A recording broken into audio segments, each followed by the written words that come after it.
আসসালামু আলাইকুম। আপনারা দেখছেন আলোর বাংলাদেশ নিউজ। খবর পড়ছি আমি সাদিয়া হক। নাসিরনগরে আটাউরি বিলে মাছ ধরার উৎসব। ব্রাহ্মণবাড়িয়ার নাসিরনগর উপজেলার গোয়ালনগর ইউনিয়নের ভিটাডুপি ও নোয়াগাঁওয়ের মধ্যবর্তী মাসমা মৌজা এলাকায় বিল আটাউরি জলমহালে মাছ ধরার মহোৎসব অনুষ্ঠিত হয়েছে।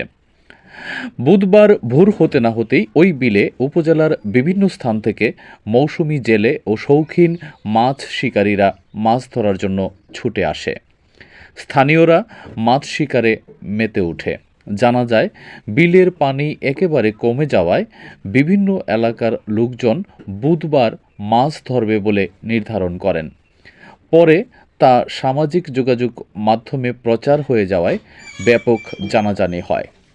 ভোরে দূর দূরান্ত হতে বিভিন্ন যানবাহন করে শত শত শৌখিন মাছ শিকারী দল বেঁধে মাছ ধরার উপকরণ নিয়ে বিলে আসেন।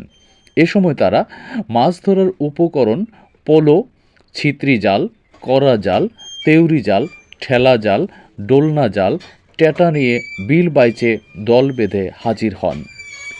বড়দের পাশাপাশি শিশুরাও মাছ ধরার উৎসবে মেতে ওঠে। ভোর হতে বিকাল পর্যন্ত এই উৎসবে মেতে ওঠে মাছ ধরা সহস্রাধিক নৌকা। তবে এবার বিল বাইচে মাছ শিকার করতে আসা কয়েকজন শিকারীর সাথে কথা বললে তারা তাদের হতাশার কথা বলেন। শাহাজি বাজার থেকে আসা বারিক মিয়া বলেন, মাছ নাই, মাছ পাইছি না। অন্যান্য বছরে প্রথম টানে যেমন তেমন, পরের টানেই মাছ পাইছি। আরেক মাছ শিকারী রতনপুর থেকে আসা কালু মিয়াকে জিজ্ঞেস করতেই বলেন, মাছ পাইছি থুরাথুরি, পয়সা খরচ করে এসেছি সেটা বিষয় না, কষ্ট বেশি, আগের মতো মাছ নাই। বাগাসুরা থেকে আসা জাহিদ নামের আরও একজনের মুখেও হতাশার সুর। তিনি বলেন, আমরা ২০ জন এসেছিলাম, আগের মতো মাছ নাই।